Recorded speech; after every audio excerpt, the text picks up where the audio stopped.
I'm dreaming in dreams bigger than me, taking my time, giving to me, paint my life into a masterpiece. Hello everybody and welcome in another video tutorial. So now we will discuss about thyroid gland.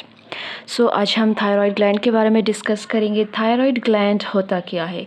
Basically thyroid जो है ये एक endocrine gland है. Thyroid एक endocrine gland है जो कि situated या लोकेटेड होता है नेक के रूट पे, यानी नेक की जो बेस है, नेक का जो एंड पोर्शन है उस पे प्रेजेंट होते हैं. नेक की बेस पे ट्रेकिया के बोथ साइड पे, राइट, ट्रेकिया के बोथ साइड पे और नेक की बेस पे हमारे पास थायराइड ग्लैंड प्रेजेंट होता है जो कि एक एंडोक्राइन ग्लैंड है, राइट. सो इसके बेसिकली 2 लोब्स हैं. ये फर्स्ट लोब है and this one is the second lobes. ये 2 लोब्स हैं और 2 लोब्स आपस में कनेक्टेड होते हैं. किसके थ्रू कनेक्टेड हैं? एक ब्रिज के थ्रू कनेक्टेड है, एक पॉइंट, यानी ये 2 लोब्स जो आपस में जब कनेक्ट कर रहे हैं ये दरमियान में एक मिडल लाइन बन रही है, दिस वन. सो ये मिडल लाइन या मिडल पोर्शन या ये जो ब्रिज बन रहा है 2 लोब्स के दरमियान, इसको हम एस्थमस कहते हैं, राइट. इसको हम एस्थमस कहते हैं और ये कहाँ प्रेजेंट है? ट्रेकिया के बोथ साइड पे, राइट.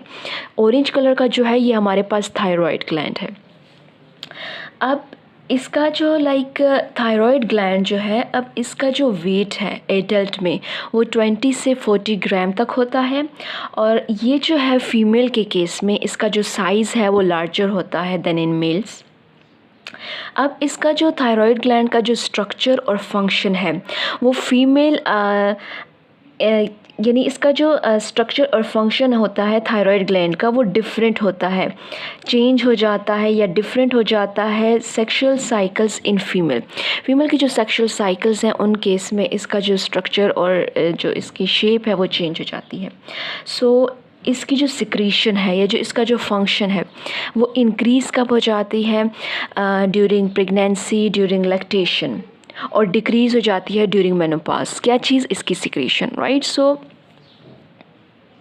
अब हमारे पास थायराइड ग्लैंड तो एक ही है जो कि नेक की बेस पर या रूट पे प्रेजेंट है, right, on both side of trachea. लेकिन ये जो थायराइड ग्लैंड है बेसिकली ये 3 टाइप्स के हार्मोन की सिक्रीशन करता है. 3 टाइप्स. एक थायराइड ग्लैंड जो है वो 3 टाइप्स के जो हार्मोन है वो उसकी सिक्रीशन कर रहा होता है. कौन कौन से हैं बेसिकली? सो एक थायराइड ग्लैंड हमारे पास सिक्रीशन कर रहा है T4 की. ये एक थायराइड ग्लैंड है, ये हमारे पास T4 भी रिलीज़ कर रहा है. This one is T4, try iodothyronine. And the second one is T3, इसको हम थायरोक्सिन भी कहते हैं. ये T3 है हमारे पास, triiodothyronine. And this one is calcitonin. So एक थायराइड जो है बेसिकली ग्लैंड जो है हमारे पास 3 जो है वो सिक्रीशन कर रहा है 3 टाइप्स के हार्मोन की. ये हमारे पास थायराइड ग्लैंड है और ये सिक्रीशन कर रहा है इस 3 हार्मोन्स की, राइट. अब इसकी फॉर्मेशन किधर होती है इन हार्मोन्स की वो हम स्टडी करते हैं बाद में. सो हार्मोन्स, टेट्रा आयोडोथायरोनिन जिसको हम T4 कहते हैं, ट्राई आयोडोथायरोनिन जिसको हम T3 कहते हैं, and calcitonin, right.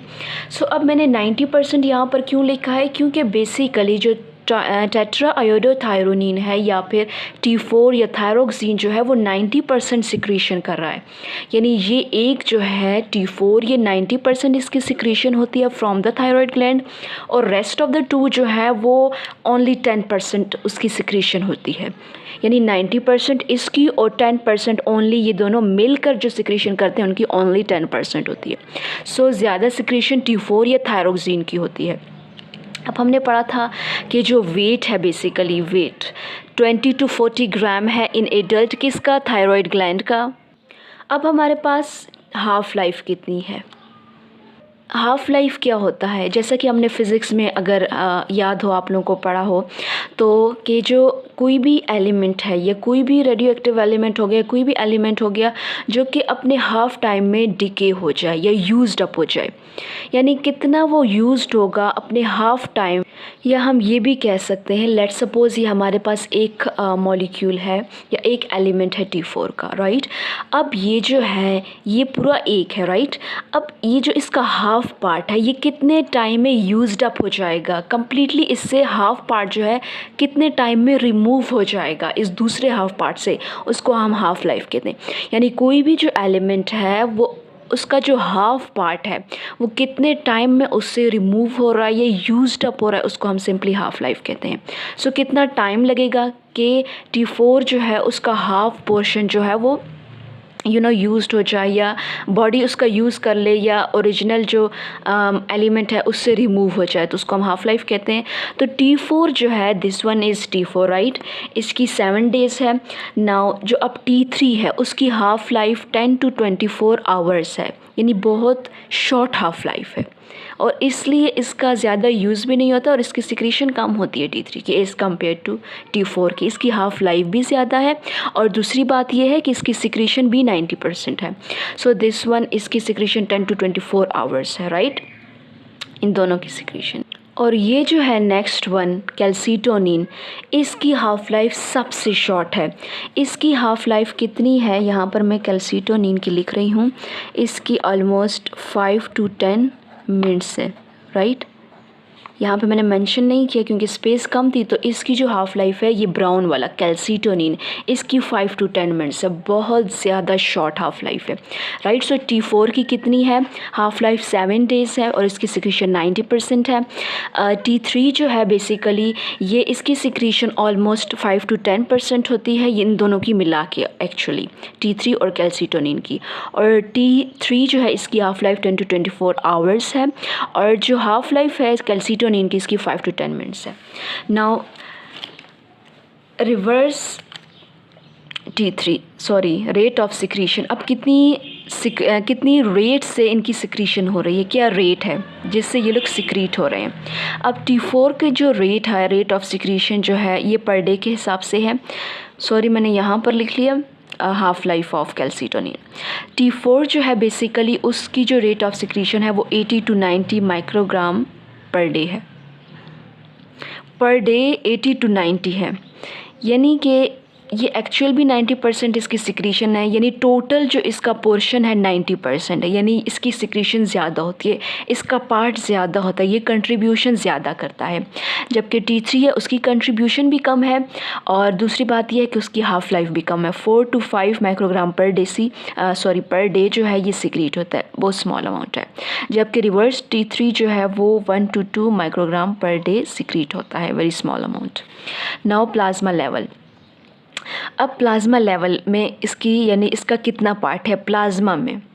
Plasma liquid portion होता है, राइट, ब्लड का जो लिक्विड पोर्शन है उसको हम प्लाज्मा कहते हैं। उसके अंदर प्लेटलेट्स और बहुत ज़्यादा चीज़ें प्रेजेंट होती हैं।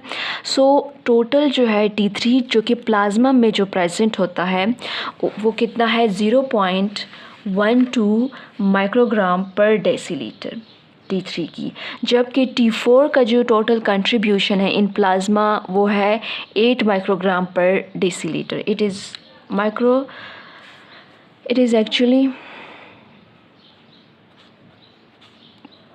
डेसीलीटर में आता है, ये 8 माइक्रोग्राम पर डेसीलीटर। 8 किसकी है, T4 की है, प्लाज्मा लेवल पे 8 है।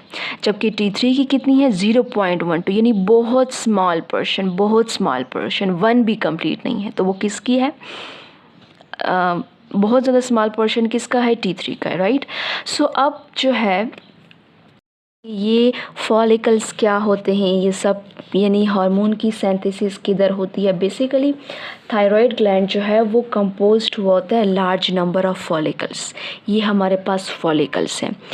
थायराइड ग्लैंड जो है, ग्लैंड जो है किससे मिलके बनता है, बहुत ज़्यादा जब फॉलिकल्स आपस में इकट्ठे होते हैं तो वो क्या बनाते हैं, थायराइड ग्लैंड बनाते हैं। ग्लैंड फॉलिकल से बनता है।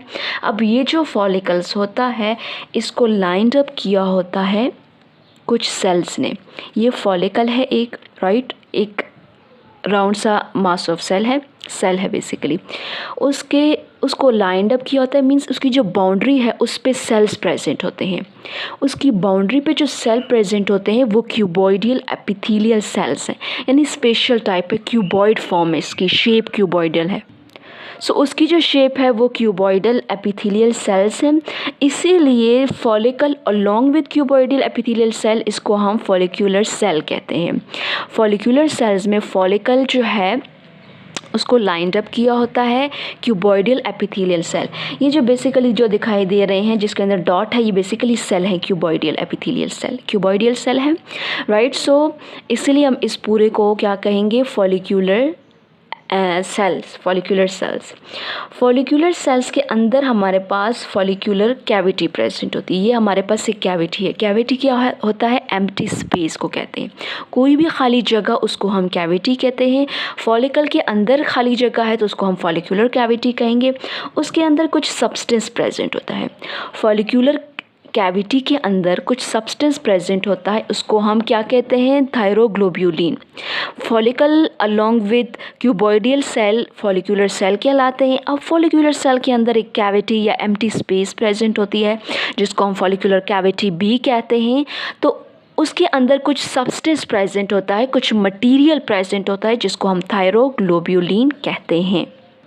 अब थायरोग्लोब्यूलिन को किसने सिंथेसाइज किया, बेसिकली फॉलिक्यूलर सेल्स जो हैं, ये सराउंडिंग पे जो सेल्स हैं, ये फॉलिक्यूलर सेल्स, ये ही इस मटेरियल की, ये जो डॉटेड फॉर्म में दिखाई दे रहा है, ये हमारे पास लेट सपोज थायरोग्लोब्यूलिन है और इसकी सिक्रीशन यही सेल्स करते हैं, यानी फॉलिक्यूलर सेल्स ही इस मटेरियल की सिक्रीशन करते हैं इन द सेंटर, राइट।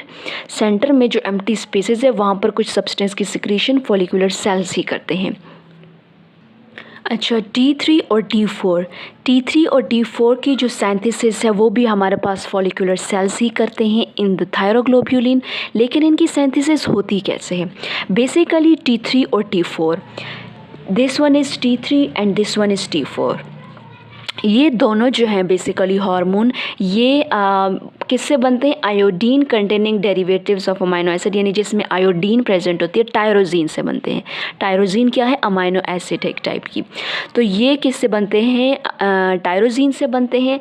तो बेसिकली इनकी सिंथेसिस के लिए आयोडीन और टायरोजीन दोनों एसेंशियल है, यानी T3 और T4 जो है आयोडाइड कंटेनिंग टायरोजीन है, यानी आयोडाइड कंटेनिंग अमाइनो एसिड से मिलकर बनते हैं जिसको हम टायरोजीन कहते हैं।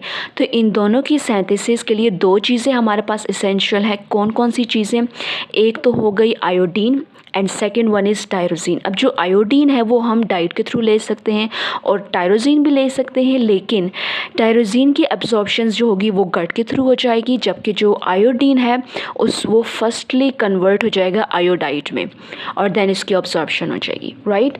सो अब बेसिकली थायराइड हार्मोन बनाने के लिए हम लोगों को या हम सबको basically 1 milligram of iodine require है पर वीक। एक वीक में just 1 milligram of iodine require है या फिर 50 मिलीग्राम रिक्वायर है पर ईयर में, यानी बहुत स्मॉल क्वांटिटी में हमें रिक्वायर है आयोडीन, राइट। सो इस तरीके से लाइक जो थायराइड हार्मोन्स हैं उसकी सिंथेसिस हो जाती है। अब जो डिग्रेडेशन है थायराइड हार्मोन्स की, यानी जहाँ पे इसकी कंजप्शन हो जाती है, कम्प्लीटली ब्रेकडाउन इसका हो जाता है। ब्रेकडाउन तभी होगा जब इसका यूजेज हो जाएगा। तो डिग्रेडेशन ऑफ थायराइड हार्मोन्स की जो होती है वो मोस्टली 3 प्लेसेस पर होती है, एक मसल्स में, सेकंड लिवर में और थर्ड किडनी में। ये 3 जगह हैं जहाँ पर थायराइड हार्मोन की मोस्टली डिग्रेडेशन का प्रोसेस होता है, राइट। सो एक और बात कि अगर हम आयोडीन की डेफिशिएंसी को प्रिवेंट करें तो हमें टेबल साल्ट लेना होगा जो कि आयोडाइज फॉर्म में होगा, राइट। सो उस तरीके से भी जो आयोडीन है वो हम टेबल साल्ट की फॉर्म में भी कंज्यूम कर सकते हैं। So this is all about thyroid gland. In the next lecture we will discuss its detail. Up to that, thanks for watching.